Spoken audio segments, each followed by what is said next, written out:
half an hour away from the Opens in Hong Kong, Shenzhen and Shanghai. You're watching The China Show. I'm Yvonne with Annabelle Droulers. Our top stories. Asian stocks retreat following a US tech sell-off with chip shares among the losers. Uncertainty also deepening after a US court ruling that deemed President Trump's tariffs illegal. Well, it's a tale of two companies here when it comes to Alibaba and BYD. The Chinese e-commerce giant buoyed by AI progress, but the EV firm is feeling the bite from a bruising price war. And we're looking ahead to the market reopen in Southeast Asia amid political upheaval in Thailand, growing protests in Indonesia, that deadly unrest forcing President Prabowo Subianto to cancel a trip to China. And I'm Stephen Engel in Tianjin, China, where the Shanghai Cooperation Organization, or SCO, is well underway. Many foreign leaders in attendance, including Vladimir Putin and Narendra Modi. Xi Jinping and Modi saying they're going to rebuild ties amid those U.S. trade tariffs.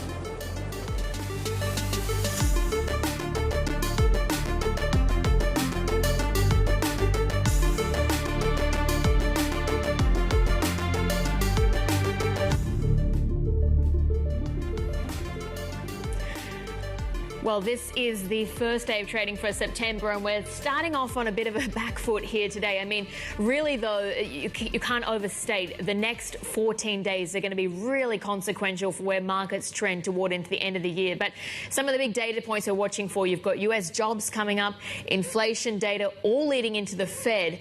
A 90% base case now for a Fed rate cut. But the big question is, what does Jay Powell signal in that presser about the outlook for easing again as we move into the months ahead? So that really sets us up. Going into it, one of the big themes that investors are talking about is just how subdued volatility is looking. And maybe there's that question, is there too much complacency in the markets right now? But today, as I said, we're starting the day, starting the week, starting the month on a little bit in the red this morning because you're 0.25% to the downside. Really being led, though, you can see there by those losses in the Nikkei, already off 1% over in Japan. Of course, no trading for treasuries. We do have a US market holiday. But also, let's take a look, because it's not just that big focus what's happening in the US, it's that big focus on the China story as well, and the big watch on earnings, because we had Alibaba, BYD, both of those companies reporting after the bell on Friday.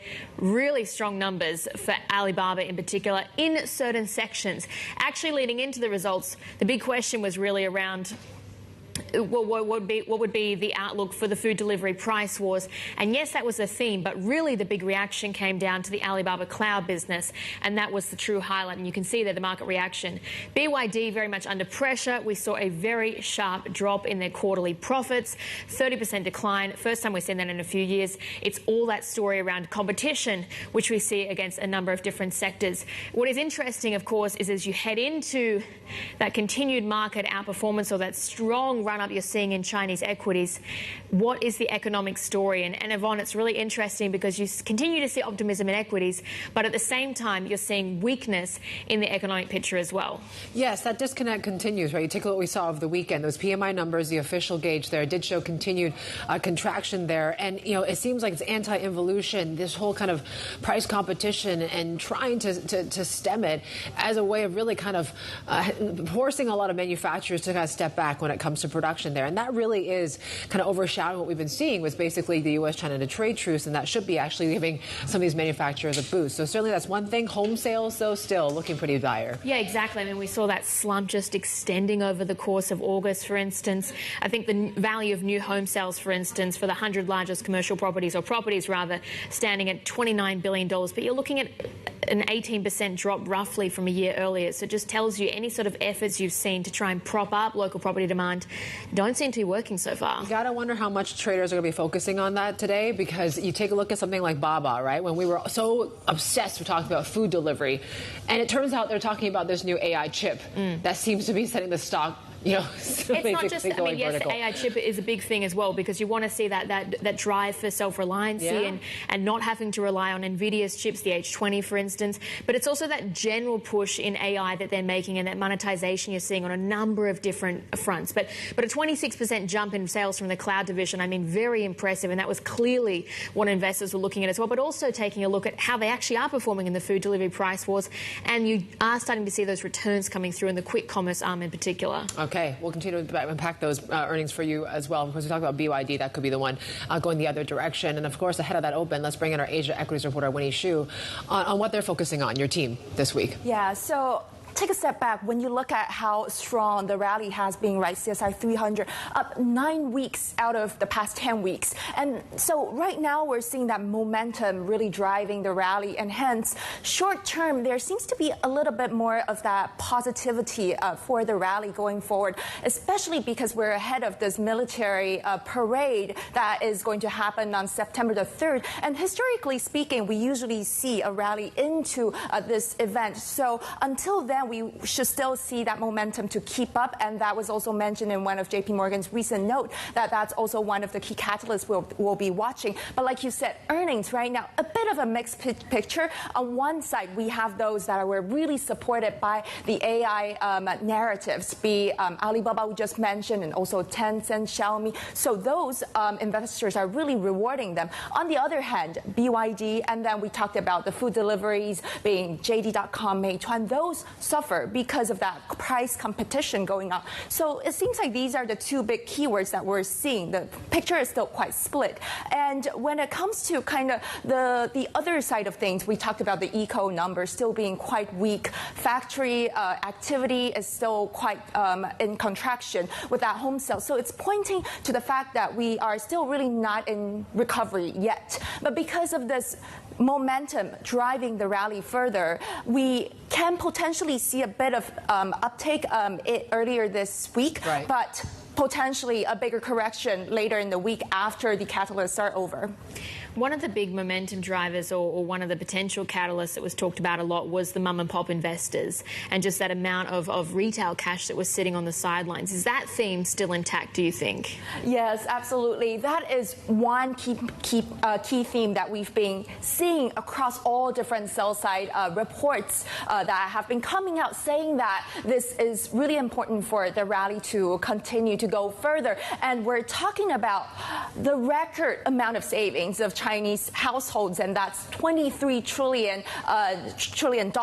And we are already seeing some kind of flow into the equity market with household deposits falling 0.6% in June. So that's a signal that the tide is starting to change here. And JP Morgan actually is estimating $350 billion of that household moving into stocks by end of next year, which they think is going to prop up the market by 20%. And it's not just them, right? We also have Goldman Sachs saying that this excessive household deposits, and also HSBC pointing to this household deposit being key catalyst. And actually, when we talked to Bank of America just last week, they say that, yes, they are expecting the contribution from the household. However, because of just overall how this household deposit is still providing some support for general investors, we will see this trend to be quite gradual. Winnie Shu, thanks so much for joining us. That was our Bloomberg Asia equities reporter, and this actually dovetails really nicely into the conversation we've got coming up with Goldman Sachs, for instance, because they're saying stay invested, stay overweight Chinese equities as well. But that conversation coming up at the bottom of the hour with Si Fu. Yeah, Si Fu and Kindra Lau, their team, upgrading their price targets or year-end targets are for the CSI 300, right? So that certainly is one thing we want to watch very closely here. In terms of your agenda, we talked about stocks like Alibaba, we talked about BYD.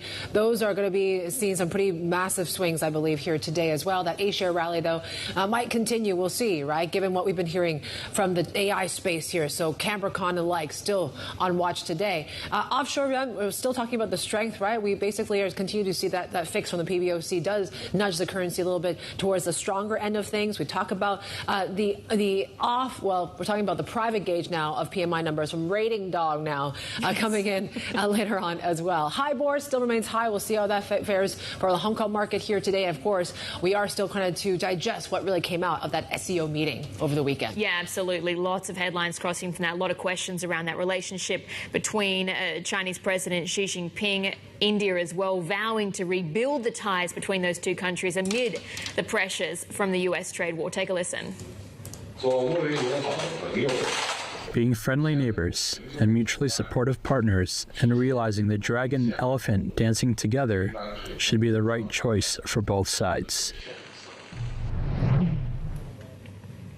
Both of those sides, of course, meeting at the Shanghai Cooperation Summit in Tianjin on Sunday. Let's get more with our Chief North Asia correspondent, Stephen Engel, who's at the event and joins us now. And Steve, of course, going into the proceedings, you were already highlighting that the discussions between India and China would be key. What do you make of what came out over the weekend? Yeah, well, it's still going on today. In fact, the screens behind me will very soon be filled with, images of the live images in the building next door to us of the leaders that are gathered here for the SCO. 26 partners, observers, and member nations. 10 member nations, most recently Belarus joining. But those leaders will be here, and we're expecting a speech very shortly from President Xi Jinping. But the dynamic between Xi Jinping and Narendra Modi is the most interesting one to me and to most of the participants here because of India's long-stated policy of strategic autonomy, essentially. They do not necessarily have any written formal security treaties with anyone. Yes, they are part of the Quad, which is the United States, Australia, Japan, and India. Yes, they're also a part of the BRICS nation as really the largest member of the so-called Global South, and they are a member of the SCO, which Xi Jinping clearly set up 24 years ago to be a bit of a counterweight to the U.S.-led world order. Now, as fate would have it, the United States under Donald Trump has sort of attacked India on the trade front with tariffs of upwards of 50%, and the scuttlebutt around the hall here is that this has been a gift to Xi Jinping and the Chinese to try and get a diplomatic opening and rapprochement with India, which China and India have had difficulties as recently as 5 years ago with a border skirmish. Okay, so obviously we've seen ways that the two nations can deepen their ties. I mean, what's coming up next? I know Modi and Putin are expected to meet too. Yeah, that's right. So Xi and Putin have already met. They're going to be meeting again. Whether we're going to get any sizable deals coming out of that as they expand their no limits partnership, obviously we're going to be watching any kind of energy cooperation, whether Vladimir Putin can convince the Chinese to resurrect the Power of Siberia 2 gas pipeline. That is maybe a pipe dream, of course, for Vladimir Putin at this point. But again, energy will be front and center there. We're also expecting further talks between Xi Jinping and Narendra Modi. They've already announced, Modi himself yesterday announcing that the two countries will resume their direct flights between the two countries that were halted about 5 years ago, halted during the pandemic, but never resumed because of their border disputes. Now both of those leaders are saying we need to put our differences on the border aside and build the friendship. Again, it's an opportunity, an opening for China, given the friction that has evolved between India and Washington, D.C. And it all culminates, it's a separate event, culminates on Wednesday with that big military parade in the streets of Beijing through Tiananmen Square past the Forbidden City.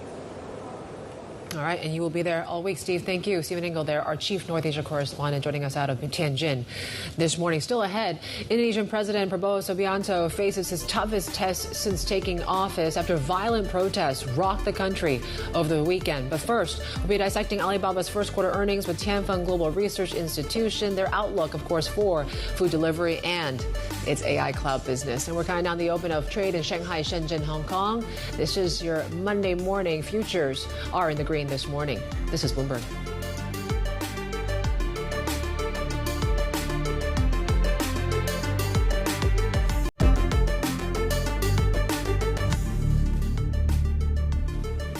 All right, the big stock to watch today is, of course, Alibaba on the back of those earnings that we got and really reporting that surge in revenue from China's AI boom and the announcement, of course, of this new AI chip, right? Is this going to be the next contender here and the challenger to NVIDIA? Certainly is the big discussion after we've been talking about Capricorn and the like here of late. So the results may help actually ease some of those concerns among investors about the impact of this intense price war on its e-commerce business. Yeah, I mean, it's interesting. We've been discussing how going into the numbers, it was really that big focus focus on the e-commerce business and the price wars we're seeing in the food delivery business. Coming out of it, though, it's really shifted back onto the AI story, and you saw price targets being lifted. For instance, Goldman Sachs, Morgan Stanley as well, saying that Alibaba has China's best AI enabler thesis.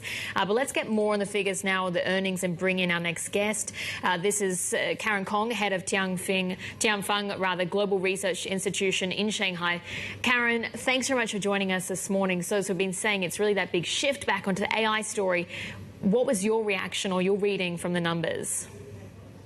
Oh, it's pretty good, good results from this quarter for Ali. Because if you look at the numbers for the revenue, it grows year-on-year growth, and also for the CMR, it also shows strong demand for the e-commerce from the Taobao platform, and it also increased 10% year-on-year. Although the EBITDA lower than the market expectation, but if we look at the reason, because of the scaling of the quick commerce, and also if we look at the AI sector is better and also beat the market expectation. It's increased percent year-on-year growth. It shows strong demand of AI demand in China. And also we can see the Ali provides full stack AI products. Although the quick commerce people are saying that they are invest too much on the consumption platform. But if we look at the numbers, the MAU, the DAU, and also the per daily user, it increased from since the investment on the quick commerce. Okay. When it comes to the food delivery side, then are you confident that the company can actually kind of work out the economics of this in the next few months or so? I mean, in terms of when do you expect the losses in the quick commerce business to actually start to peak? Yeah, because if people are saying it's very competitive in the quick commerce, why Ali invested so much money? But if we look in the long run, in the long term, you have to really competitive still in the Chinese domestic market. And also we can see the customer also, they have new demand for the quick commerce. So those numbers shows their MAU increase 25% year growth MAU, and also we can they provides and it continues to increase strongly for their monetization, also for the advertising and also for the MR. So from my point of view, if you see new opportunity in the e-commerce platform, and it really shows customer they need those quick commerce service, you have to competitive and investment in this sector from the long point of view. Right. Mm-hmm. So how long then do you think it takes to bear fruit then, these investments they're making in quick commerce in particular? When do you actually see that starting to impact the bottom line and not being a drag?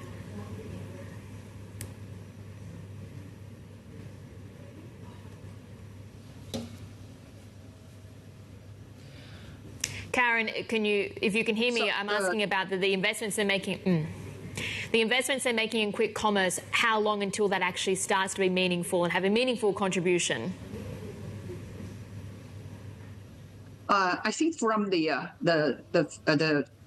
December sector, December quarter, we will see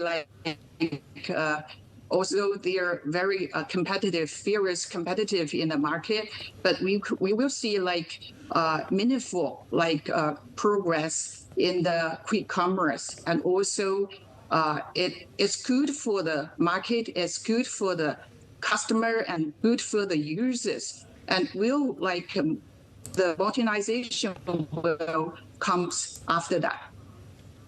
Right. Karin, we got to leave it there, but thank you so much. Karin Kong joining us there from Tianfeng Global Research Institution. There you go. That pop that you're seeing in the pre-market in Alibaba, basically mirroring what we saw in the ADRs on Friday there, 15%. Certainly is going to be on the whole AI revenue surge and the like. And really, it's going to goes to show, right, that now we can actually add AI into this whole, or at least Alibaba, into this whole list of challengers to NVIDIA. The fact that they're actually reducing their reliance on NVIDIA in particular, I think, is quite a bold move. Well, it's really important, and it also really tracks very closely to the reporting we've had around H20. China's been very clear that they don't want tech companies in China using H20. They need to look for these alternatives, and that, of course, continues to drive that need for self-reliancy. But yes, very interesting reporting from the Wall Street Journal on Friday, and you can again see those big market moves. BYD, of course, is the other story, because I mean their results are telling a very different story, because it's still around that intense price competition, but you're seeing it reflected in a very different way. Yeah, and it's rare to see the company actually have a surprise drop, right, in quarterly profit, right, because they have always been the leader when it comes to the whole EV race and such. So given the sharp, what we saw decline in the second quarter net income, that certainly is a worrying sign for the whole EV sector on just where we are in this price war. There was down some 8% right now for that stock as well. So certainly continue to watch those two big stocks here today. We got plenty more ahead. Pre-market is looking like this here in Hong Kong as well. So you have still seeing punchy gains. We're up about 430 points or so. I mean, not so. I mean, that's the last. Yeah, there you go. 1.7%. This is Bloomberg.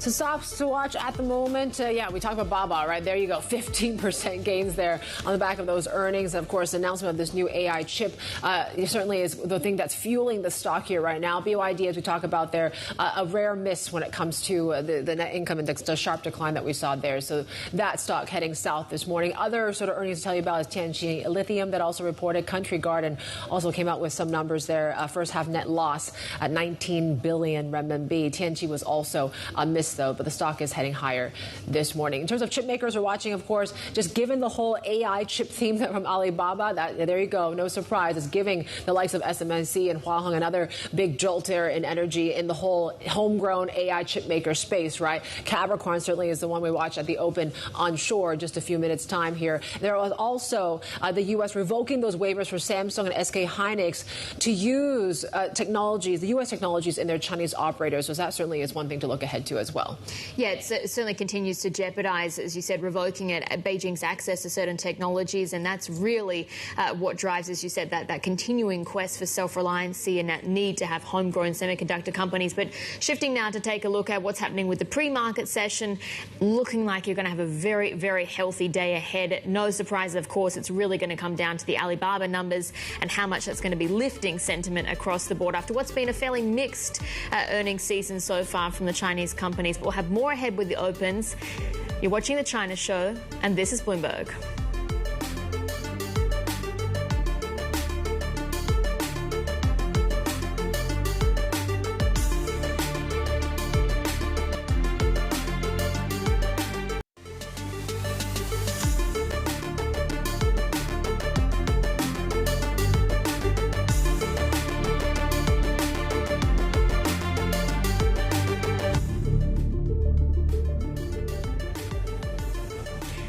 Welcome back. You're watching The China Show this morning and counting down to the open of markets here. I mean, we're kicking off for a new month and we've been talking about how September is going to be really blockbuster from a U.S. equity side with the U.S. jobs, inflation, Fed decision coming up just in the next 14 days.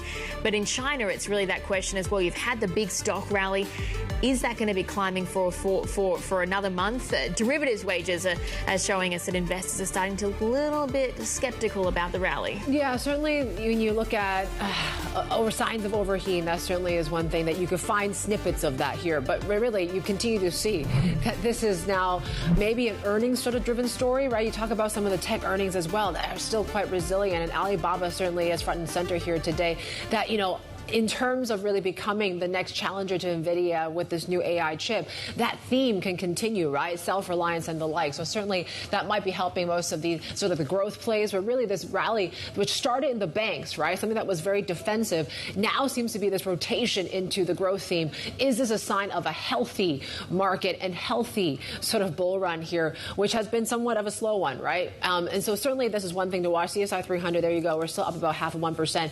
4,500, we're staying above that level here right now, which is quite interesting as well. On the flip side, you're seeing a little bit of red when it comes to bonds here this morning. But yes, we're watching very closely what happens, particularly in Hong Kong, right? Most of the price action you're seeing today is because of Alibaba. BYD certainly is the other one, which might weigh on things, but today it's really about tech. Look at Asia's tech now. We're up about 2.5%. Alibaba is up 18% right now. I got to zoom in. My eyes are not that good now at this age. 18% for Alibaba here right now.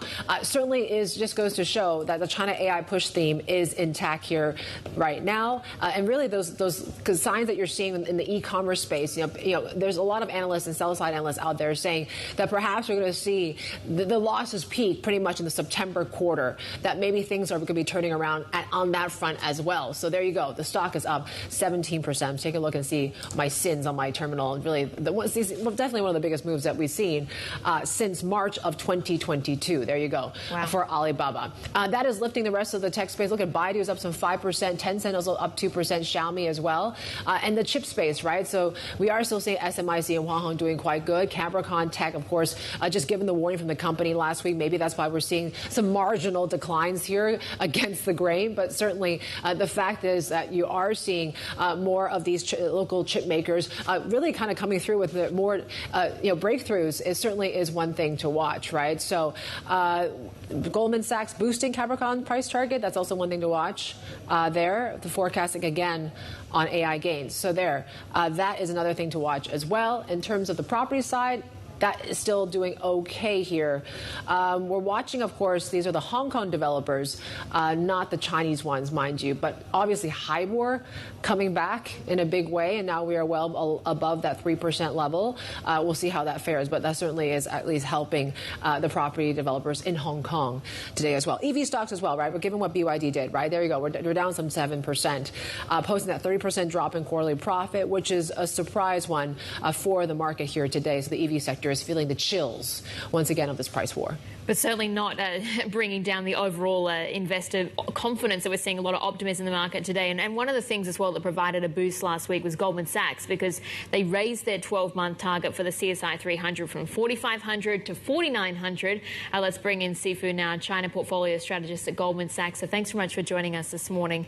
Talk to us about this. What was it that led to you seeing, or your team seeing, the CSI 300 trending a lot higher into year end? Yeah.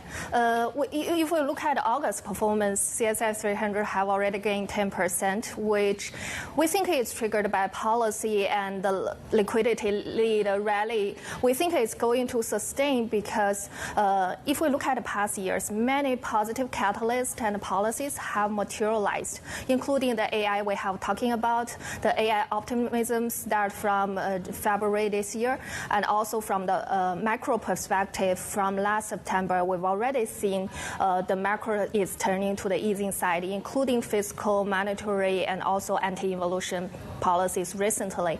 All these policies give people hope for some potential earnings improvement. So that is one reason, as we see, which may continue giving people positive expectation on the market. And on the other hand, is if we look at the valuation and the fund positioning, it's still not stretched yet, despite the recent rally. If we look at the MSCI China and CSI 300's 12 months forward PE, CSI 300 is trading at 14.5 times, which is closer to our fair PE forecast. In our new report, we raised our PE forecast to 15.8 times as the fair level if it's a liquidity on scenario as what we are seeing. So that's why we think on valuation there's still room to go, especially when compared globally. We look at the top 10 markets, 8 of them are trading closely to their all-time high. Right. But for China, we are still about 30% far from the high. If you're looking at what's really causing this sort of slow bull run, people always kind of point to people are, retail investors, they're shifting their savings to stocks. Bond yields are heading lower, therefore they're forced to kind of, move their money into to equities. Is that going to be a sort of a big theme kind of underpinning this rally? How much of that is actually happening, you think? We do see that as a potential source of inflow to the market, but so far it's not as stretched yet.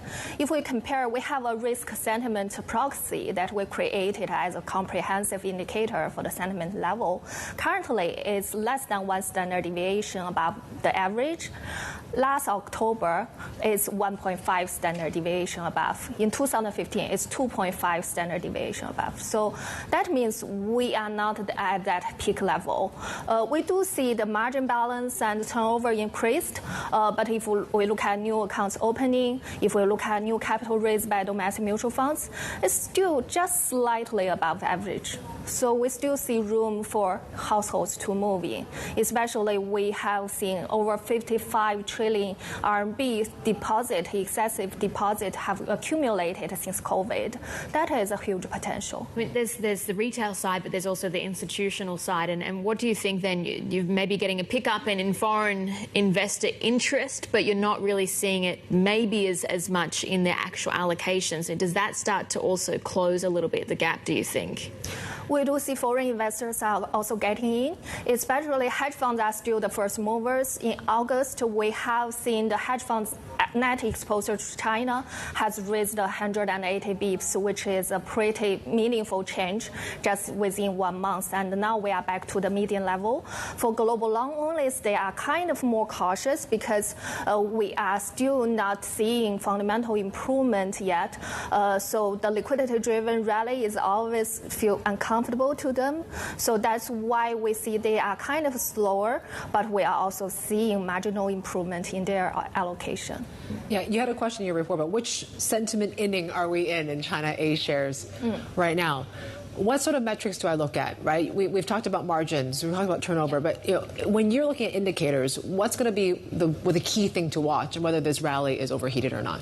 Yeah, definitely margins and turnovers are quite obvious ones. Many people said them. We also think they are sensitive to all the sentiment. But besides that, we also look at small versus large caps performance. We also see post-IPO performance. And also we look at the new capital raised by domestic mutual funds. Because if retail investors want to buy equities, nowadays they are not only buy directly, but they also can buy ETFs or mutual funds.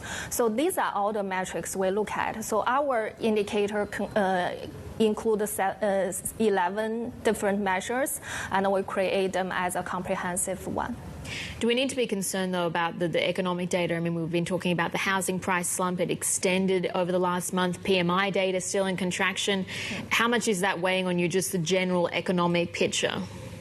Yeah, we still see on macro side, maybe in the second half, we will see some sequential softness because in the first half, actually, the data was pretty resilient, especially on exports. It's much better than people expected. So for the full year, we think it's likely we can achieve the 5% growth target. We don't think there's much risk. But in terms of sequential momentum, probably on the macro side, we are still expecting data to remain a little bit softer than the market.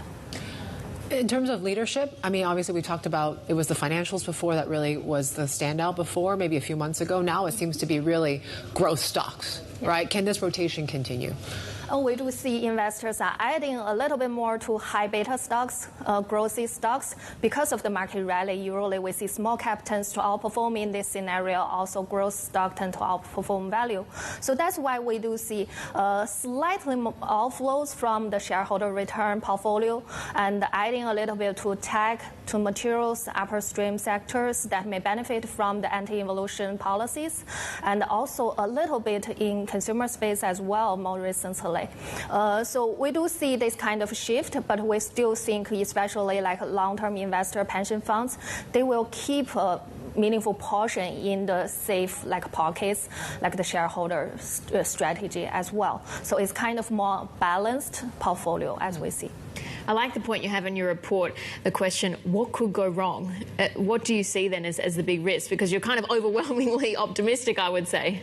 Yeah. So far, as I said, the valuation hasn't been too stretched, but a lot of people are worried if valuation is becoming too high, then whether it will lead to a correction. But as we see historically, valuation itself does not necessarily lead to correction. Usually, it's the turning point comes from policy changes, especially if we look at 2015, it's the tightening on liquidity, and in 2021, it's the regulation on POE. So usually the correction is triggered by policy changes, but this time we think the chance is smaller, especially given all the macro challenges.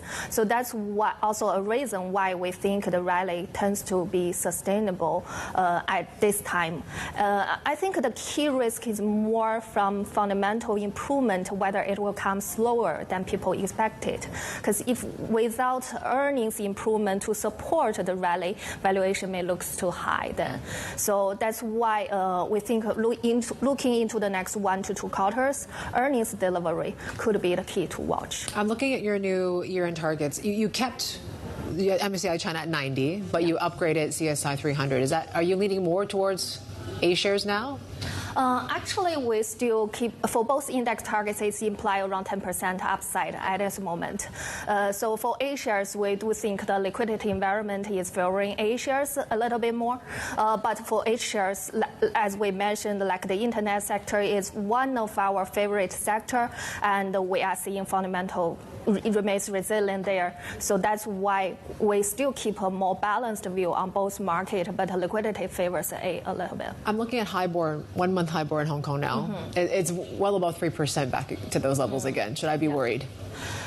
So far, we don't think liquidity is a key concern for the equity market because the key source of inflows we are looking at is the global equity funds. They may reallocate some money from like the U.S. market, European market to Asia market. So the potential there is large, not only in the within the Hong Kong market. Actually, the capital pool can be globally. So I don't think that is a key concern at this moment. Si Fu, thank you so much. Si Fu there, China portfolio strategist at Goldman Sachs. Coming up, Indonesia rocked by violent protests over the weekend and what might be President Prabowo Subianto's biggest test since he took office in October. We have details coming up next. This is Bloomberg.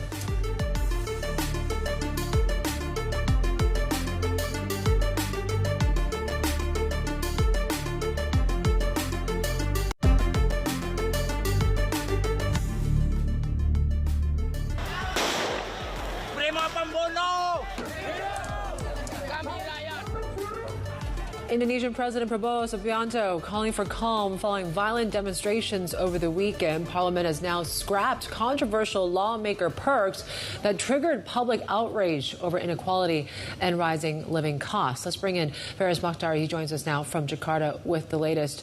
Obviously, some quite disturbing pictures out there, and certainly there seems to be still a lot of tension right now. But can you tell us, first and foremost, what triggered the protests and what are the people demanding?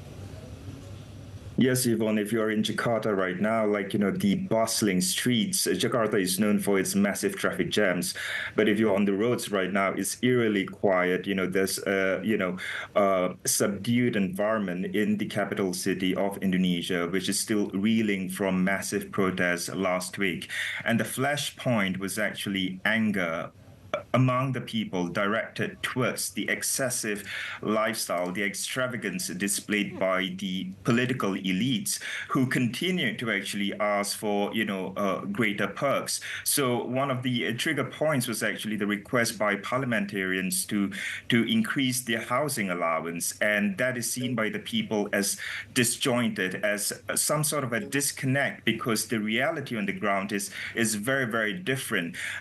Looking at the stats alone, for example, 60% of the workforce are informal workers. Less than 10% of the workforce are graduates. Very, very different compared to other countries. People are struggling on a daily basis, and then they look at the lawmakers making such extravagant requests. It seems to be rubbing salt on their wounds. So that triggered, the days of protest that we have seen last week. Prabowo spoke last night in a televised address from the presidential palace. What was the key message that he was trying to send then? the key message was really an olive branch to the people. There was a gathering, between the president as well as the other political leaders, where they decided that, they are U-turning or walking back from, granting the parliamentarians those higher allowances. In fact, they are cutting back on other parliamentarian expenses as well, including a moratorium on overseas travels.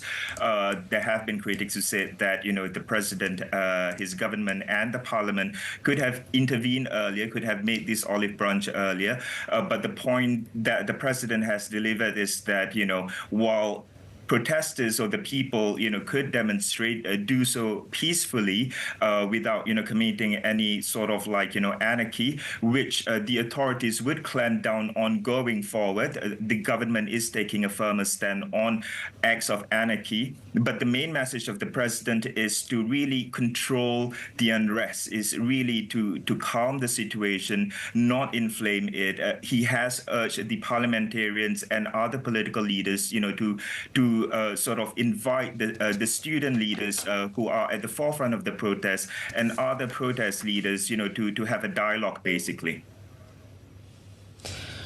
And I mean, it certainly has been a pretty tumultuous, as you could say, start for the president here since he, of course, became Indonesia's leader here. What do you think is the path forward now for Prabowo? You're absolutely right, because, if you recall, in February, there was another massive protest over one of the president's policies. And it has been, a tumultuous tenure for him since assuming the leadership in October last year after he won the presidential election. There hasn't been yet, till now, it's approaching a year to his presidency. But, the situation in Indonesia and on the back of the protests are unnerving foreign investors, are unnerving the business community. We are already seeing the central bank saying that they're going to intervene in the markets because Indonesian markets is going to open in a few minutes. And the authorities, the government are expecting, the markets to take a hit following last week's turn of events. Going forward, the protests definitely would shake up the political elites in the sense that the people are increasingly scrutinizing what the lawmakers are doing. Every step that they make, the people are watching, and it is set to sort of redefine how the political elites maneuver their way, navigate their way, not just in terms of their personal lives, but also in terms of policy making. But as of now, and as what have been much discussed over the last few months, what the markets are still waiting to watch is a clear strategy as to how the president is going to steer Southeast Asia's largest country to achieve that ambitious 8% growth. At this point, given the economic slowdown domestically, coupled with the international geopolitical headwinds, it remains to be seen whether the president have a clear direction to lead the country forward. That was Faris Mokhtar there in Jakarta. Thanks so much for your time. And of course, it is that just increasing political unrest that we're seeing in two major markets in Southeast Asia. The other one, of course, Thailand, where political jostling is intensifying following the court-ordered ouster of Prime Minister Paetongtarn Shinawatra. The Pheu Thai Party, backed by Shinawatra's influential clan, met with executives of the People's Party to seek support to form a government. People's Party is the single biggest group in parliament and is in pole position to anoint the next Prime Minister. Yep, so Southeast Asian market is certainly one to watch, whether it's Jakarta, whether it's Thailand that opens up here. Certainly one thing we're watching is some of the data coming out of China. So this is the private gauge of the China PMI numbers here, 50.5. So looking better than the prior month and better than expected here and in expansion. So at least that is a good sign after what we saw over the weekend with the official PMIs that remained in contraction for the manufacturing side of things there. So you do see the renminbi strengthening a little bit after that. You're watching Silver, Bell. Yeah, we actually just had another redhead crossing the terminal here about silver crossing the $40 an ounce mark. This is the highest level we've actually seen going back to 2011. The principal catalyst for this, people are talking about the strength that was seen in gold, and that is also off these expectations around Fed easing. We've got the Fed meeting later this month in September, and silver as well getting a bit of a helping hand from the industrial demand that we see given its use in solar panels as well. But quite a milestone you're seeing there for silver prices this morning. I will have plenty more ahead. This is Bloomberg.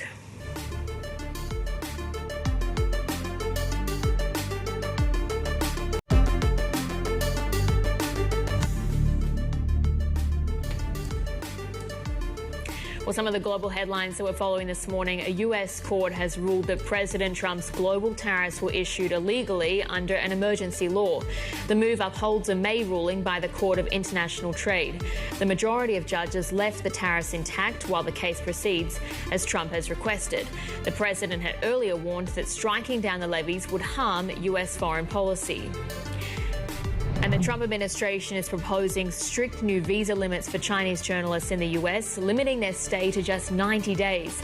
The proposal includes new restrictions for students and exchange visas, with their stays limited to a maximum of 4 years.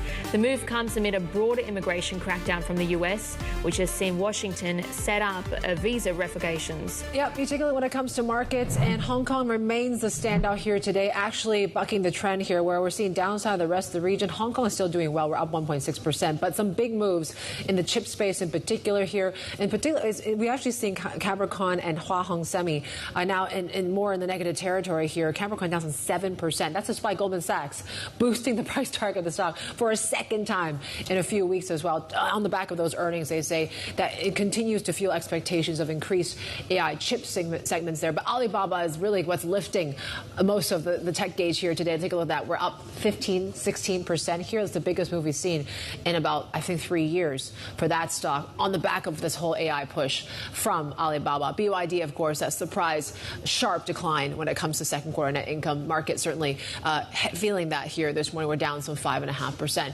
In terms of your dashboard, this is what we're looking at in terms of China here. Onshore markets are flat right now, but Hong Kong is up 1.6% here. MSCI China also seeing some punchy gains here this morning, and really it is the tech space that is lifting overall sentiment this morning. We have plenty more coming up. You're watching The China Show.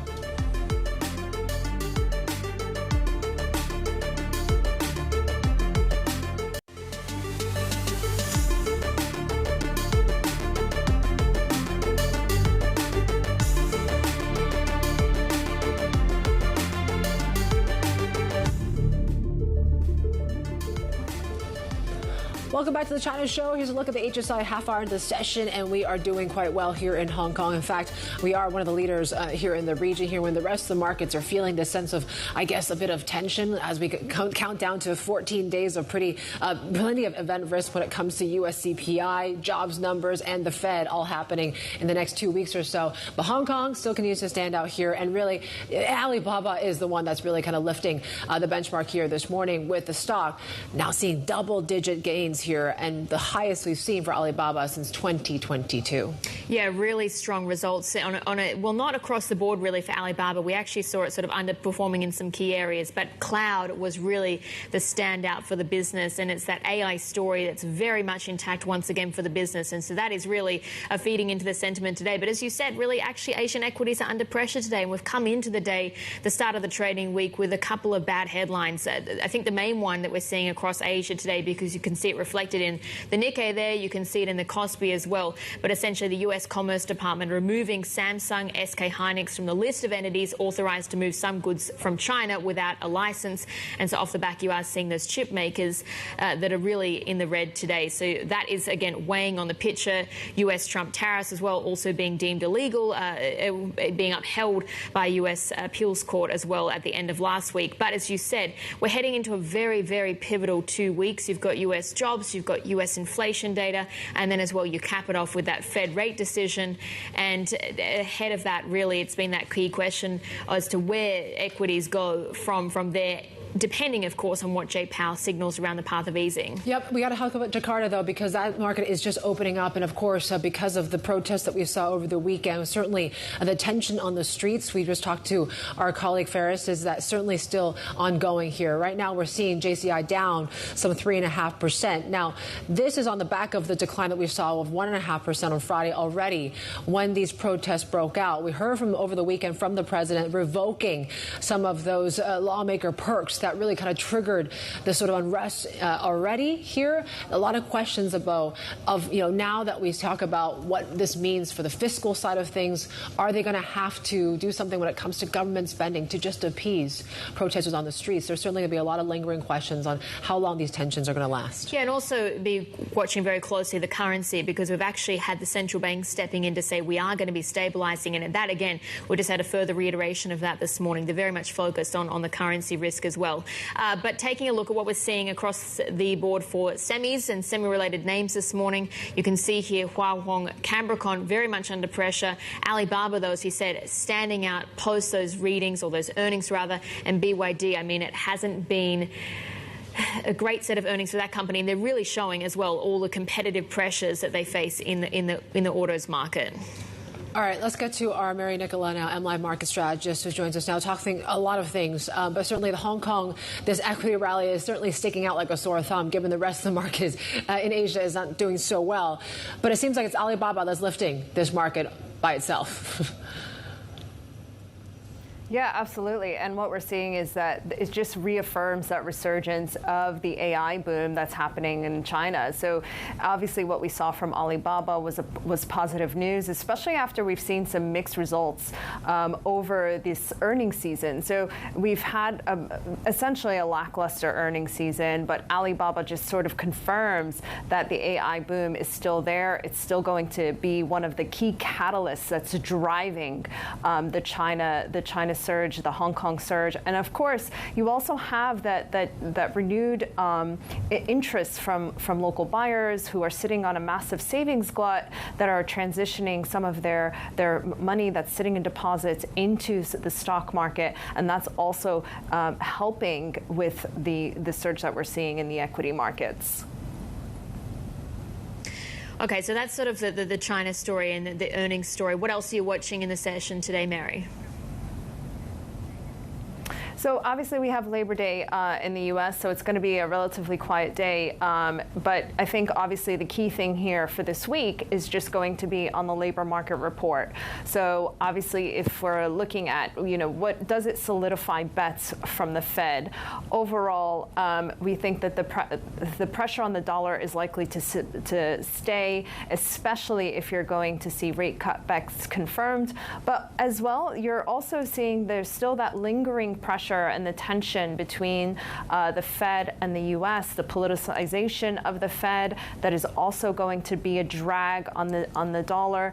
And then, of course, this week you've got Japan auctions. You've got a 10-year and a 30-year auction, both of which could add to the pressure on the long end of the curve. So, of course, what you're seeing in the political side in France is putting upward pressure on yields, and especially on the 30-year yields, with concerns about sustainability. And of course, what we're going to see from the auctions coming through from Japan is going to have similar repercussions. So I think broadly, if we look at where yields are headed, especially the longer dated yields, they're probably headed higher this week. I was going to get your take on Indonesia, Mary. There's a lot going on there. We're hearing from the Bank Indonesia continuing to intervene in offshore and onshore markets there as they try to seek some sort of stability. But certainly we continue to see this market subscribe a bit of a risk premium right now. How should we be looking at this kind of new political risk that is hitting this market now? Yeah, it's interesting because just a few days ago we had hit record highs in stocks in Indonesian stocks, but now obviously with the political risks, that's going to cloud the impact, especially because a lot what we saw in terms of the surge was due to inflows and foreign inflows coming back. That's going to actually probably investors are going to stay on the sidelines just watching how this unfolds, and of course the political outlook makes the outlook for stocks, for assets, a lot murkier going forward, because as it unfolds, and of course as unfortunately how it unfolded into something a lot more dangerous and a lot more risky is going to keep investors on the sidelines. So I think you're likely to see a lot more pressure on Indonesian stocks over the short term, especially with the political risks rising. Mary, thank you. Mary Nicola there, our MLI strategist with the latest. There's certainly a lot going on here right now. And we're also checking BYD shares. And, given what we saw, right, this second quarter net income decline, that was quite sharp. The stock is also dropping quite sharply as well. I think we're down some 8% or more or so. There you go, 6% now. We come off a little bit. But here to join us now is Bloomberg Intelligence analyst Joanna Chen. It seems like there's a lot of worries in this market when the fact that even the market leader can still struggle in the face of this price war. That sends a quite chilling message to the market here. But what's your take on these results? Yeah, so BYD second quarter definitely a miss with a sharp decline in margins. Well, if we break down the numbers, though, the average selling price was actually pretty stable because BYD had higher exports that kind of help offset the domestic price cuts. So it's really the cost that dragged net profit per car lower. If we think about it, BYD had higher BOM costs, which is bill of materials, because they have this started to refresh its models by equipping the smart driving systems as standard across its lineup. And then we have additional bonuses to dealers at the end of the first half, and also they continue to invest very aggressively into R&D. So everything adding up together, that here we go, the margin drop. Looking into second half, we still see competitive pressure very intense for BYD going into second half. So we don't think the margin will go back to 2024 levels just yet. Still, it will show improvement, sequential improvement versus a very tough second quarter because, inventories are now largely normalized through the end of July, so there is less destocking pressure. And then we also have definitely a demand bump in fourth quarter because China will introduce a higher NEV tax starting in 2026, right. So consumer will take the lead before that. Where we saw some strength, though, was in the international division and better sales abroad. How much can that sort of cushion the impact that you're seeing from that intense price war at home? Well, definitely it offers some cushion, but apart from the second quarter results, seems like it's still not enough when the domestic competitive pressure is so intense. But definitely overseas expansion, if we look at the numbers from BYD's first half results, overseas business are more profitable than domestic ones and also growing much faster. So that will play out as a very important long-term strategy for BYD's growth internationally. Yeah. Joanna, thank you. Joanna Chen there, our Bloomberg Intelligence Asia auto analyst on BYD. Coming up, we're going live from Tianjin as China's biggest diplomatic event gets underway. A former U.S. diplomat joins us next on what the event signals about Beijing's global ambitions. Eurasia Group coming up next. This is Bloomberg.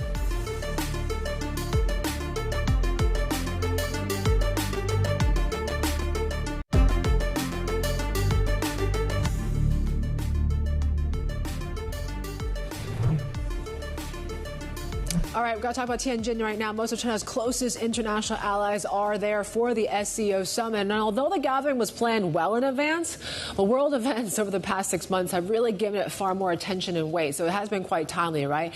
And it really goes to show what is China's influence in the global south, right? That continues to be an ongoing theme here with President Trump's tariff war has ramped up Beijing's investment push into those developing nations. You can see it in this chart alone, how much things have actually grown there. China's exports over the past decade have doubled to nations mostly across Southeast Asia, Latin America, and the Middle East. Now, also, China exporting to Africa is also something that we've been tracking as well. Chinese firms are also seeking new markets abroad, and Africa has become that new hotspot. Exports this year alone are more than a whole of 2020 and are on track to exceed $200 billion for the first time. So Nigeria, South Africa, and Egypt, as you can see in this pie chart there, are the biggest buyers.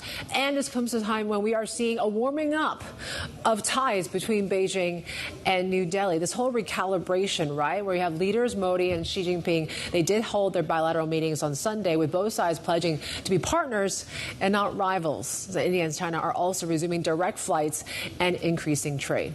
Let's get more now with our Chief North Asia correspondent, Stephen Engel, joining us from Tianjin. And Steve, I mean, Yvonne was just saying there that sign of a detente or a slight rapprochement between India and China. Just how significant is that? And what should we read in as well to what we've heard so far? Yeah, I think that's the most significant storyline that we're going to be watching right now, that rapprochement, if you call it that, between China and India. We all know here at the SCO, it's been around since 2001, so about 24 years. It's sort of Xi's chance to gather like-minded nations in Central Asia nations, as well as Iran and elsewhere, to find I guess, an alternative global governance to the U.S.-led world order, if you will. And that's why India, while it is a member of the Shanghai Cooperation Organization, or SCO, India has long taken a policy of strategic autonomy. It's part of the Quad, which is an security alliance with Australia, the United States, and Japan, but it's also part of BRICS and a really growing voice in the global south, and it is part of the SCO. So clearly, given the differences right now between the Trump administration and India over Russian exports, I should say, to India, that offers an opening to the Chinese to have that, to bridge the differences. And there are a long list of differences between India and China, notably in 2020, the border clashes. Just yesterday, Narendra Modi announced that they're going to be resuming direct flights. They haven't had those since the pandemic, and those border skirmishes really put them on hold. Now they're going to resume. We don't know when, but it is the beginning of détente between New Delhi and Beijing, and that is something that Xi Jinping will likely try and capitalize here at this more prominent SCO. But will it be more relevant? That's the big question. Let's ask that question to our next guest, Steve. Eurasia Group's China practice head and former U.S. diplomat David Meale joining us now from Washington. Yeah, so we talked about, is the SCO in some ways gaining in relevance? Would you say that in some way, David? Or, to what extent can it actually be a true alternative to Western alliances? Well, Yvonne, thanks for having me on, and Annabelle as well. I think this is a very important week, but I don't think that the outcome is going to be this super strong SCO. The members of the SCO are very much at odds with each other for many reasons. You've got Central Asian members who are at odds with Russia. You have India and Pakistan in there. And you have the India-China relationship. And I know that we're talking about this new détente between China and India, but I think the situation is a lot more complex than that. They are working on the border issues, but they still have far to go there. They have trade issues. They have supply chain issues. China has just announced this very large dam that is going to affect India over time. So I think the situation going forward will be quite muddled, but I do have to say this is a huge week, a very big optic for China, hosting the SCO and then the big military parade on Wednesday. Yeah, what is the message that's going to be sent to the world when it comes to this military parade? What do you be watching out for the most, David? Well, I would look at these two events together. I think the SCO sends a message that China has enormous diplomatic convening power. It is doing that very well. It is putting on a very good event. And then we will get to China showing its hard power. And you will have Putin at both of these events. You will have Kim Jong-un at the military parade. So the world will be watching that very carefully as well. David, Stephen Engel here in Tianjin. I want to get your views on India's positioning towards the SCO. Obviously, New Delhi was taken aback by the 50% tariffs imposed by the Trump administration. Half of those tariffs tied to the purchases of Russian oil.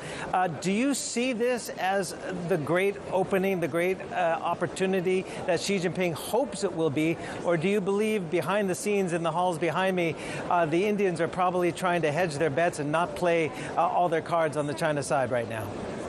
I think there's no doubt that India is hedging very much here. All right, let's start with what's happened with President Trump. Yes, there's been a very deep souring of relations between the United States and India.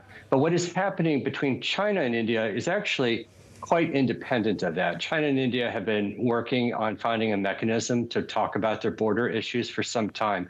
They've been talking about this rapprochement for some time. The actions by Trump have certainly helped all this along. But look at what Modi's been doing in recent days. Where was he before the SCO? He was in Japan for 2 days. And he is not staying on like Putin is after the SCO for the military parade. So I think we really need to pay attention to the enduring differences between China and India. Sure, there's going to be some marginal improvement. They're going to restore those flights. They'll probably move forward on some trade initiatives. There will be other things. But underlying all this is a lot of sensitivity on India's part about what China is as an actor in the region. How much reputational damage potentially could there be for India being on the same stage as Iran, as Russia, to a lesser degree, obviously, China, at a time when, of course, they see the growing influence at a time when the U.S. perhaps is destabilizing some of its long-time alliances, whether it's putting tariffs on the Japanese, on the South Koreans, on the Europeans. Do you see that as that big in for the SCO as a bloc? I don't think the SCO has shown over time that it's developed the capacity to launch wide-scale cooperation and links among its members. I mean, first, you've got to remember it's only really 10 members. Yes, we've got over 20 countries represented there. This is relationships between the SCO and other countries, but the SCO has really confined itself today to issues like climate change, counterterrorism, and so on. And it will probably move forward incrementally. But as I was noting before, it has some issues among its countries. India and Pakistan are both in the SCO, and we've seen that cause difficulty already. And the Central Asian countries in the SCO are really quite wary of Russia. So I don't see the SCO coming out of this elevated in a significant way. But I do think we will remember this week as a week where China demonstrated that it could host both of these events and really put on a show for the world about the stability that it wants to convey, the way that it is wed to multilateralism, the way that it wants to develop even deeper relations with the global South, and it wants to be, it wants to represent for the global South the opportunities for a more open trading and economic system that will help their development.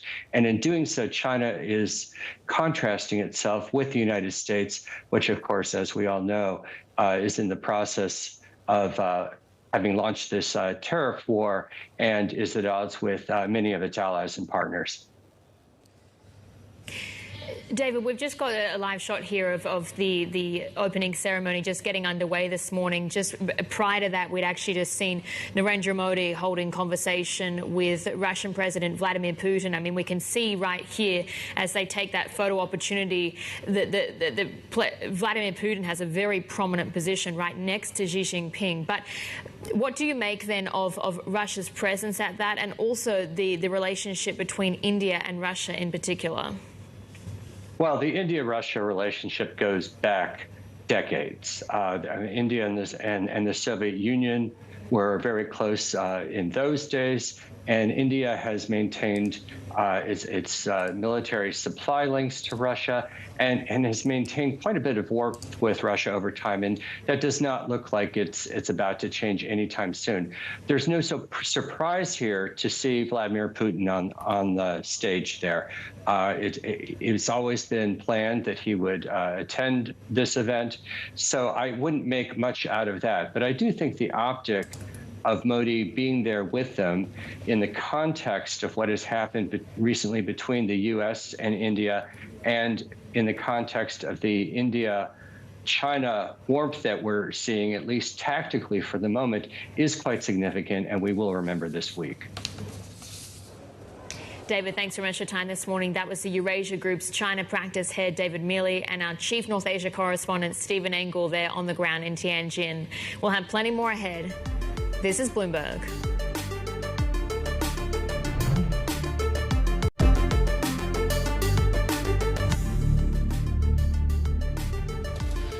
We're taking a look at HS Tech here this morning, and yeah, we're still around the session highs. We're up about 2%, and it really is Alibaba, that story that continues here today. We talk about one of the biggest moves we've seen in 3 years for the stock. You know, the headline numbers are actually not, as some analysts say, great, but it really was what we saw in the cloud outperformance there that really kind of stood out, really. And Alibaba is now seeing one of the biggest moves since 2022. We're up some 17% right now. Baidu is also doing quite well, just given the whole AI story here today. It remains intact.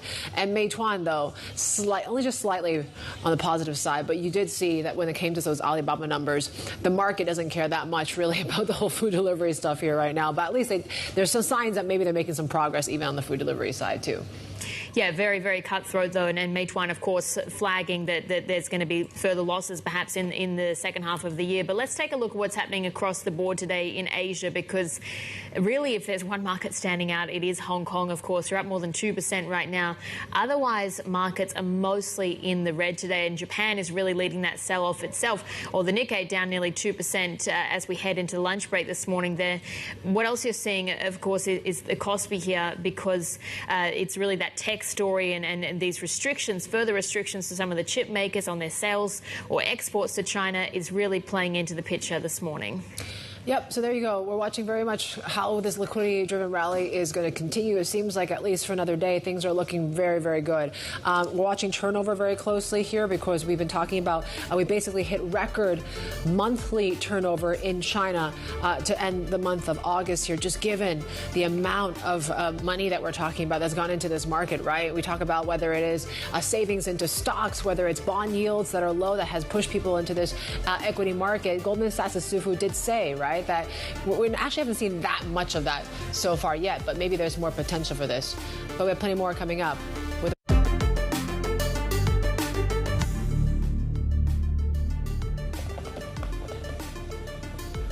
11:29 a.m. in Tokyo. Japanese markets are heading to that lunch break here, and we are actually seeing when it comes to regionally, Nikkei is down some 2% here, and really Hong Kong and China are standing out here as the outperformer once again. So we're up about 2% for the Hang Seng here, and Kospi as well is down. We mentioned about the likes of Samsung, SK Hynix. Obviously, there's this removing of these waivers that the Trump administration had on their, bringing U.S. technology to their China operations. That certainly is weighing on some of these stocks and some of the big tech names here this morning. Yeah, that's right. I mean, it's further restricting essentially the access that China has to advanced technology, advanced semiconductor manufacturing equipment, and that has really been playing out in the Nikkei, you can see, and also the Kospi this morning, both of those tech-heavy indexes in the red. But it is that big standout for Hong Kong so far to start the week, and that's really that earnings story. We've been speaking about Alibaba, for instance, but it's just that general tech theme, that general self-reliancy theme in China as well that's been such a standout for investors. Yep, and it certainly is something to deal with, right? Because it seems like we talk about where the big sort of sector flows are going into, and it is the growth stocks, right? Before it used to be something on the financials, which really kind of started this whole rally in the first place here. So we got to kind of dig deep into some of the bank earnings that we got a few days ago as well, right? Because we saw the big four, and what we saw in some of these top banks was continued pressure, right? From rising loan losses as well as low margins. If you talk about lenders that were led by ICBC, did report a falling or weak earnings for the first half of 2025 on Friday there. But you take a look at some of these bank stocks, they're still doing, relatively speaking, okay. Joining us now is Manyi, China Hong Kong Banks Research Analyst at DBS Hong Kong Group Research. Manyi, it's great to have you back on the program. Your take on the numbers that we've seen so far?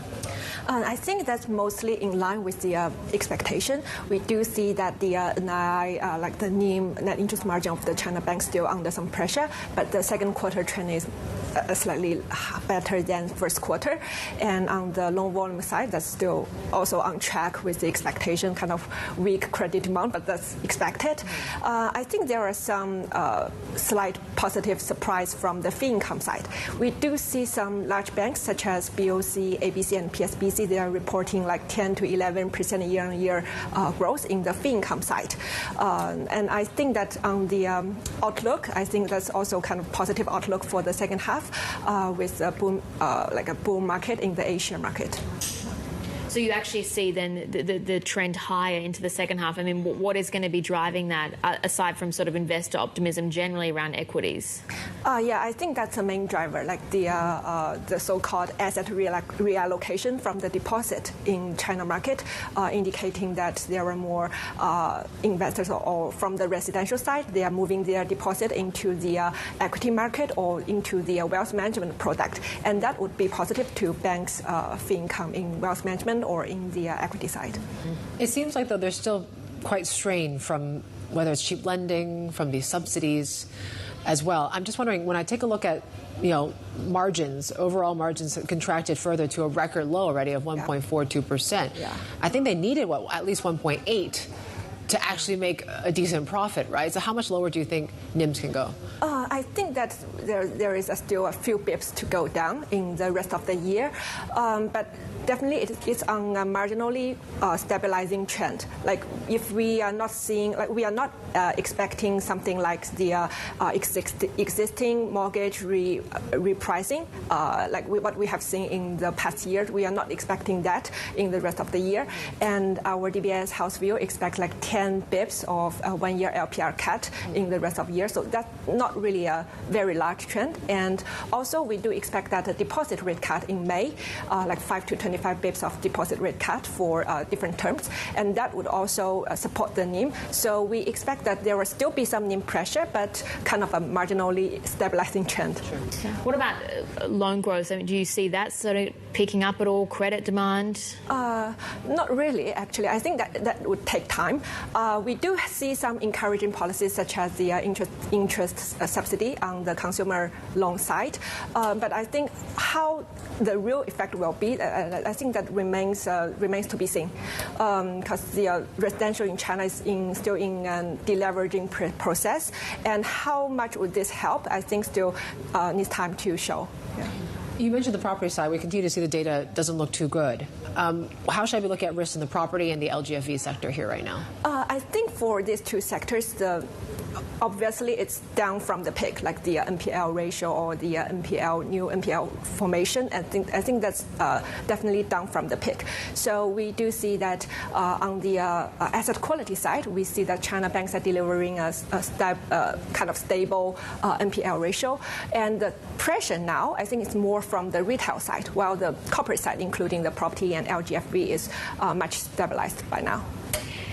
Out of the banks then, the big four, which ones stand out to you in particular? Which ones are your picks or your preferences?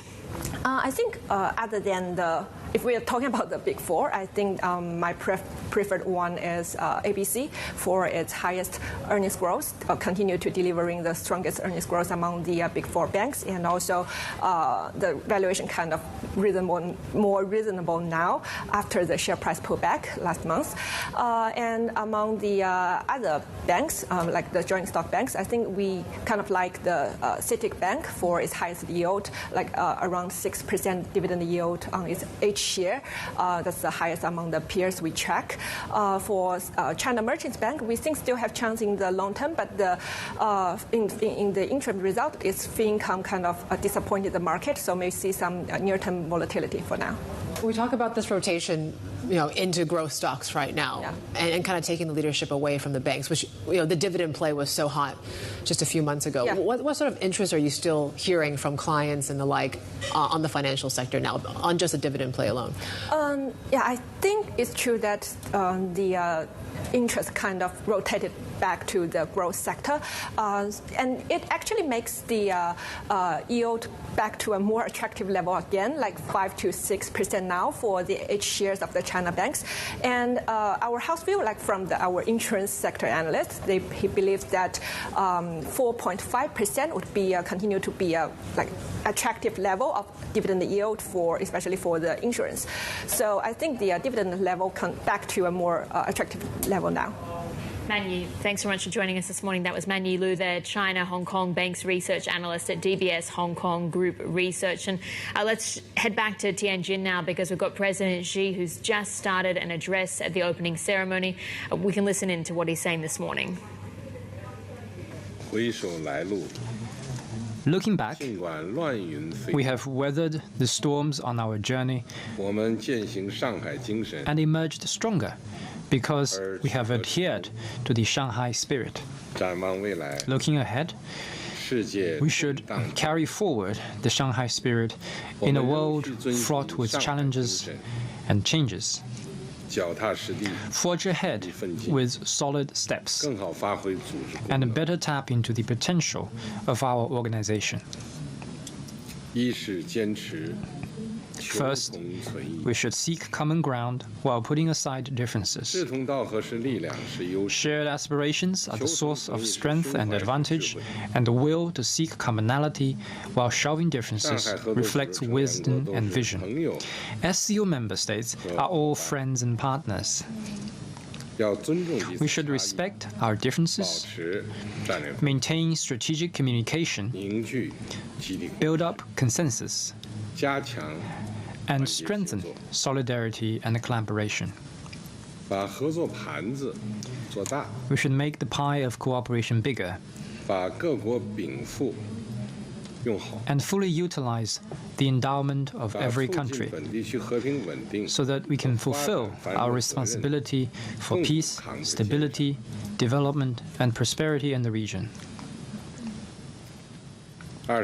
Second, we should pursue mutual benefit and win-win results. We need to better align our development strategies and promote the high-quality implementation of the Belt and Road Initiative so that in planning and building relevant projects together and benefiting from them together, we can strengthen the momentum of regional development and improve the well-being of the people. We should leverage the strength of our mega-sized markets and economic complementarity between member states and improve trade and investment facilitation. We should enhance cooperation in such areas as energy, infrastructure, green industry, digital economy, scientific and technological innovation, and artificial intelligence. We should march toward modernization hand in hand by bringing out the best in one another and working together for a shared future.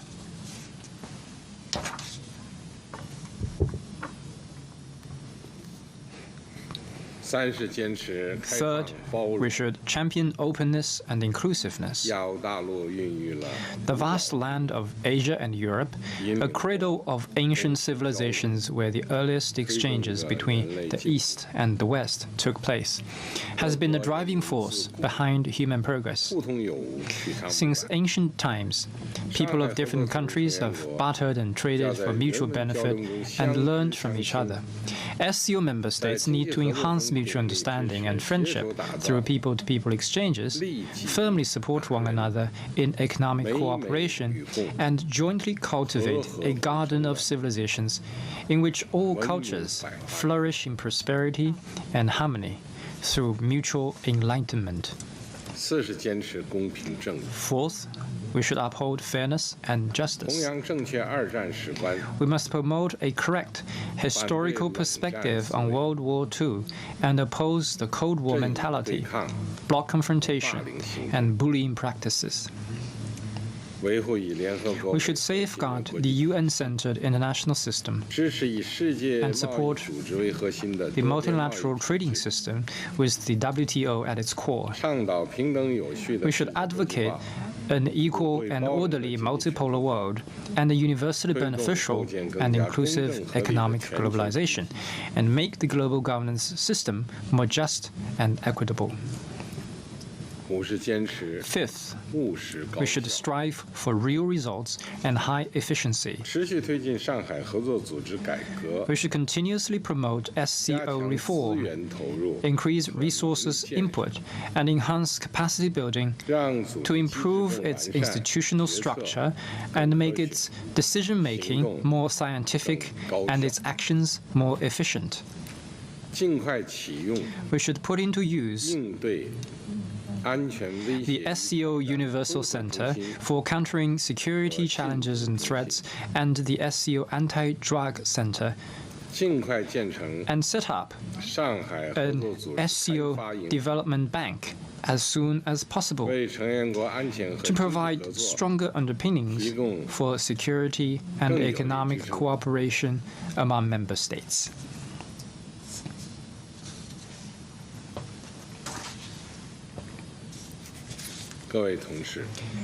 Colleagues,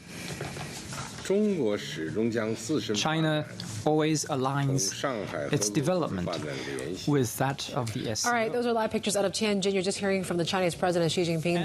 They're kicking off, of course, this summit, and certainly talking a little bit more about opposing this Cold War mentality, also talking about this cooperation among the SCO when it comes to enhancing cooperation in tech, and yes, that buzzword AI, but also supporting this multilateral trading system. We mentioned the whole AI theme, and today is certainly the day to spotlight Alibaba, right? That continues to be the biggest move here that's really lifting the Hang Seng here this morning. And there you go. Biggest move in 2-3 years for the stock, 17%. Now, this is on the back, of course, the company reporting a surge in revenue from AI and really underscoring the steady progress that they're making when it comes to the post-DeepSeek Chinese development frenzy. Here to unpack all this is our Bloomberg Intelligence, Robert Lee. I mean, this is a massive move for the stock. Are you surprised? I must say I'm quite surprised at the magnitude of it, because at the end of the day, the company did miss earnings. But I think, if we just analyse the sentiment of the situation at the moment, the e-commerce miss was less worse than was feared, particularly coming after pretty weak numbers from the likes of Meituan and also JD.com. So I think there was an expectation that, on e-commerce in crude terms, they could really tank the numbers. So that didn't happen. And conversely, on the AI side, the sentiment is really positive.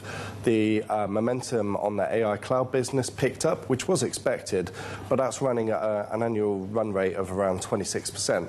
So coming off a low base, that's pretty substantial. So sentiment-wise, it all looks great, it all looks rosy, and there must be a bit of a short squeeze going on because of low expectations, and also, as we know, in what tend to be quite retail-driven markets in most of Asia, I think, local sentiment is bullish. But from where I sit, more focused on fundamentals, at the end of the day, the earnings for Alibaba this year are likely to be down. There is margin pressure across all their business. And can I just very quickly quote you a couple of numbers? This is looking at what they've invested in terms of CapEx and what sort of level of return that's generated. So if you look at the CapEx over the last 4 quarters, that's more than tripled. In US dollars terms, in the last quarter to about 5.4 billion. So in common what we've seen across the AI sector globally and also in China. So big investment. Yet the increase in incremental operating profit was only $86 million. So that's a huge level of investment, not a very large return. If you're buying into the stock at the moment, you're taking the view that the return is going to come through in the near term. But conversely, consensus numbers are not reflecting that whatsoever. So I think there's a lot of hype, a lot of positive sentiment, which is driving this move, and that is quite detached from the fundamentals and the reality of the situation. I guess it also really reflects the struggles and the challenges around monetizing AI, which is something that a lot of Chinese companies, other companies face as well. I mean, what's the level of patience do you think that investors are going to have with that sort of AI spend before it actually starts to truly generate a lot more revenue to match? I guess if you look to the US market and a company like CoreWeave, for example, that stock was down 20% on the back of a weaker print, in the last quarter. So I think while sentiment is still holding in the States, there are cracks appearing, and patience of investors is only is limited. Plus, as we've talked about in recent weeks, we've seen the MIT report. Only 5% of companies were successfully monetizing or generating a return on their AI investments. There have been similar reports from the likes of McKinsey. So, yes, I would say in terms of the market, the debate is quite mixed at the moment. But, again, my job is to stick to fundamentals. It concerns me immensely that, this big mismatch between humongous levels of CapEx being put in, particularly in the US, and the relative low level of monetization. Monetization is coming up, but, again, relative to I'm not picking on Microsoft, 85 billion of capex, right. The monetization coming through. So my beef, if you like, is not on the value that AI can add. I mean, I think we've all used it personally. There is value. It's the economic arguments. It's the ROI. Yeah. It just doesn't stack up. The Journal reported about this AI chip that Alibaba is developing.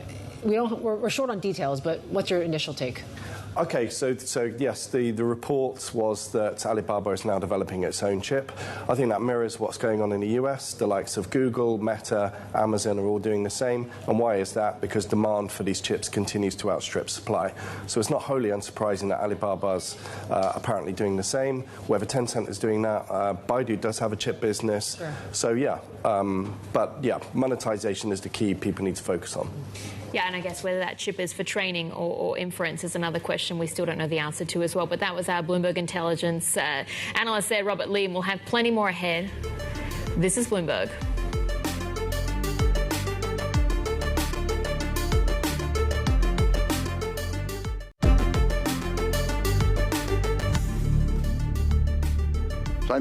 I sincerely ask all Indonesian citizens to stay calm and trust the government. The government I lead, along with party leaders including those outside the government, is committed to always fighting for the people's interests. To the police and the Indonesian National Armed Forces, I order them to take the strictest actions against those who have committed acts of damage to public facilities, looting of individual homes or public places, or economic centers. Indonesian President Prabowo Subianto there as he calls for calm following a weekend of violent unrest in Jakarta. Let's get more on this story with Joshua Kurlansik, Senior Fellow for Southeast Asia and South Asia at the Council on Foreign Relations. He joins us now from Baltimore. Joshua, it's great to have you on the program. I'm seeing investors are obviously concerned about the political tensions that we're seeing on the ground there in Indonesia here right now. What do you think is next? Could tensions stay elevated for some time? I think actually what you've seen is that Prabowo has been more flexible than anyone who knew Prabowo in the past would think. At first, he came out exactly as people would expect, talking about protesters being treasonous, terrorists, etc., and saying statements like what we just heard. And he actually now has moved in a direction. He's acknowledged some of their grievances. He's said that he's going to take a look at lawmakers' pay, cut foreign trips.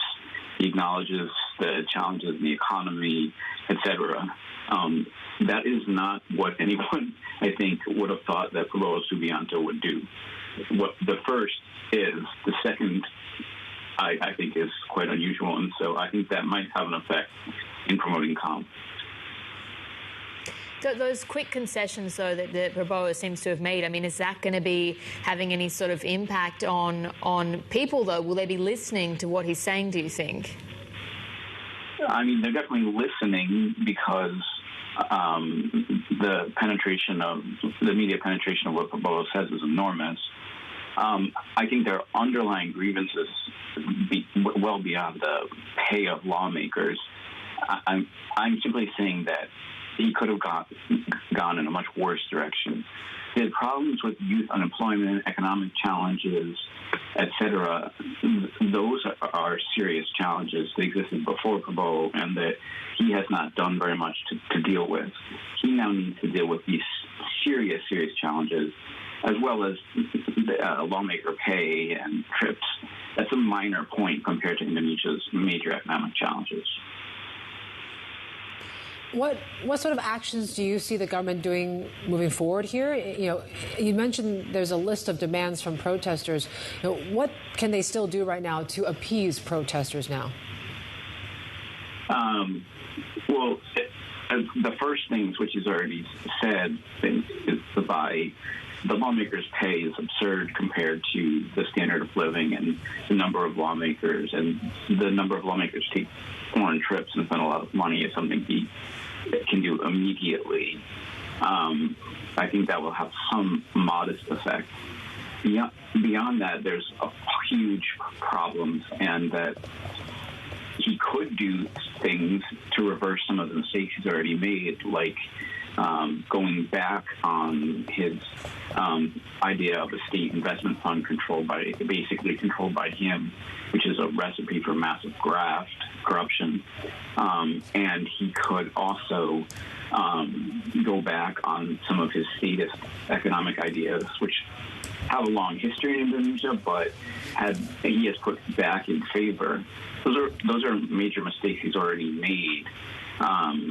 Will he go back on those? Those are much more important than the lawmakers' pay, but the lawmakers' pay is like a first step, it's a sign. But then he has to follow through on these other major grievances. Joshua, thanks so much for joining us this morning. That was Joshua Kalansik there of the Council on Foreign Relations. And we've really been seeing that market reaction this morning. I mean, we already had declines into the end of the week in Indonesia, but coming into the session today, I mean, we've seen stocks down by as much as 4%, but the biggest slump here for around 5 months for the country. So certainly, I mean, you're seeing that continuing concern around what this political instability means for the market. Yeah, there is a bit of equity risk premium, right, that you're putting back on this market here. Obviously, still a lot of questions about, as we say, right, that the list of protester demands. There is this, narrative that maybe that they're going to have to do something when it comes to government spending here. So fiscal policy, whether it's constrained or not, how is that going to move forward? Are we likely to see any sort of reshuffling in the finance ministry? That certainly is one lingering sort of concern among the market here right now. And obviously that could be impacting everything from the 2026 budget deliberations, also when it comes to that fiscal deficit target, whether that actually changes right now. And of course, it's not just Indonesia. I mean, we're seeing political instability in Thailand. We've got that market just about to come online this morning, but it doesn't seem like there's any parliamentary stability there right now, and some are even saying that a coup could be possible within the country as well. But more ahead with Insight. This is Bloomberg.